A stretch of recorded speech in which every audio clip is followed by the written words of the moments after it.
নারায়ণগঞ্জ জাকির খানের নেতৃত্বে নিয়ে কুরুচিপূর্ণ বক্তব্যের প্রতিবাদে বিক্ষোভ সমাবেশ করেছে। এই বিক্ষোভ সমাবেশ সিদ্ধিরগঞ্জ থানা শ্রমিক দলের আহ্বায়ক টি.এইচ. তোফার হাজার হাজার নেতাকর্মীদের নিয়ে বিশাল মিছিলে অংশগ্রহণ করেছে।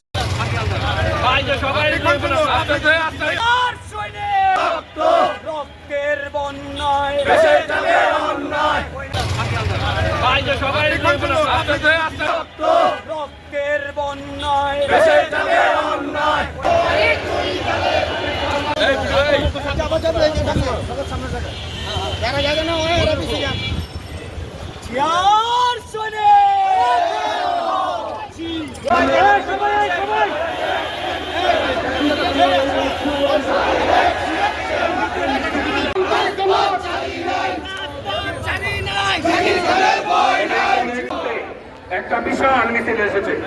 আমরা